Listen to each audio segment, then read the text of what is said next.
Hey guys, this is MindTips. I realized recently that a lot of people go through life worrying about a lot of stuff. And this isn't news, of course. So I decided to give you guys some tips on this matter, with the help from the book How to Stop Worrying and Start Living by Dale Carnegie. These are the things I found to be most helpful, so without any further ado, let's get started. So number one is to live in daytime compartments. And what that means is, if you're currently worried about putting muscle mass, you shouldn't think, oh, I will never get big, I'm going to stay skinny forever, there's no way I'm going to get my dream body, it's too hard and it takes too long. The problem here is that the guy is thinking way too much about his problem, that he never stops to breathe and take it one step at a time. You have to focus on the task at hand, or you will be filled with worry about how hard it's going to be and therefore never amount to anything. Only focus on what needs to be done today and then repeat the process tomorrow and so on, or else you will wear yourself out before you even get started. So live in daytime compartments to stop worrying. Number two is to get busy. If you're currently worried about stuff and want to get rid of being worried, this is one of the best methods to do just that. You simply have to get busy, and this is actually something that doctors recommend. It's called occupational therapy. All you have to do is to find something that you can get lost in, something passionate, something that you really enjoy doing. Maybe you already know what it is. It can be spending time on your new business, or perhaps something simple such as reading. For me, it's drawing that keeps worry away, because when I'm drawing, the only thing that is on my mind is how can I get this drawing to be the best that it can be. And it's really hard to focus on anything else when you're busy. If you try to worry about something while you were busy, try it. It's really hard. You can't think of two things at once. And one of the greatest person of all time said, "I'm too busy, I have no time for worry." The name of this man was Winston Churchill. He was working 18 hours a day in the height of the war, so you can imagine how useful this method of busyness is. So rule number two is to get busy and stay busy. Rule number three, don't fuss about trifles. By this I mean, don't get crazy if your girlfriend forgets to bring snacks for the movie night, or if you just got a parking ticket. Try to look past the small things. They are not worth your worry and time, let alone get angry over. One of the best things to do is to remember how there's actually people that have lived in the streets since they were a little child. Don't you think that we owe it to them to stop fussing about these meaningless trifles and use our energy on something more positive? When you start to think about people that have it harder in life than you ever will have, you start to realize just how small your trouble is.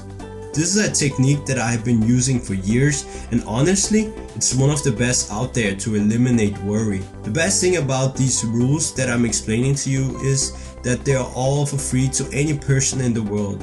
So rule number three is don't fuss about trifles.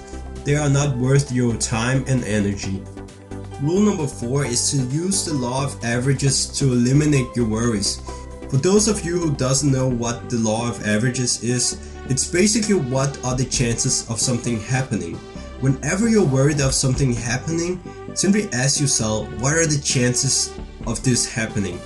Maybe you're afraid of flying because you're scared that the plane will crash, but reminding yourself of the chances of the plane crashing can be a great confidence booster. Dale Carnegie says that if we apply the law of averages, you and I could probably eliminate 9/10 of our worries.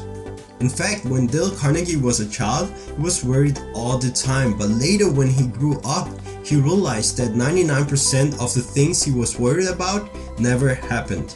So rule number four is to use the law of averages to eliminate your worries. Rule number five is to cooperate with the inevitable.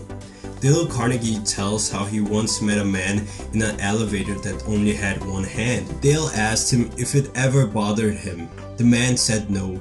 The man in the elevator cooperated with the inevitable. Instead of just getting upset and unhappy, the fact that he only had one hand didn't stop the man from being happy.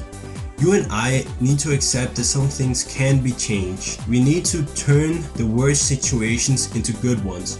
Rule number five is to cooperate with the inevitable. Number 6, put a stop loss order on your worries.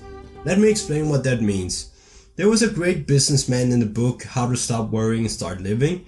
Whenever he bought a stock, let's say $50 a share, he would immediately put a stop loss order in case the stock would lose points. So when the stock got to $45, he would sell the stock immediately.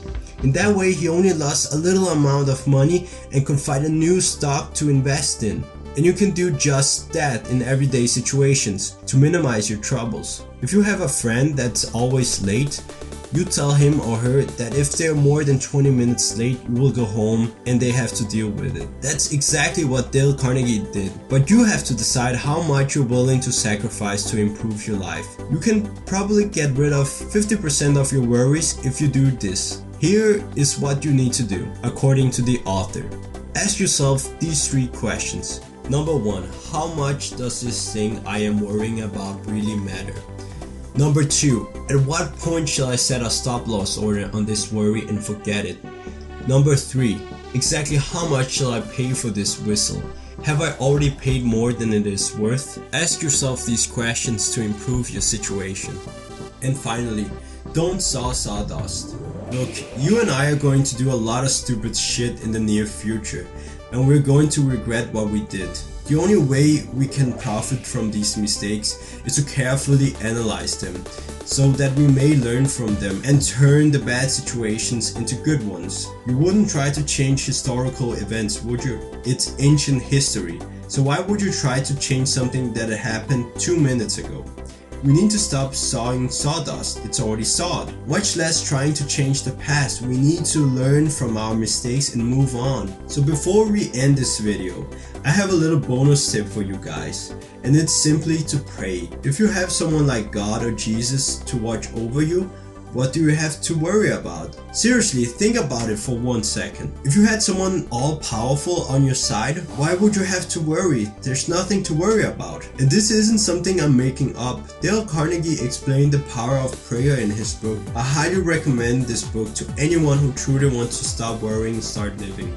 This book has a lot more to offer, and Dale Carnegie explains things a lot better than I ever could. I hope you found this video helpful. If there's anything I can do better in my videos in the future, please share your thoughts in the comment section, subscribe to help the channel out, leave a like, and have a great week. See you!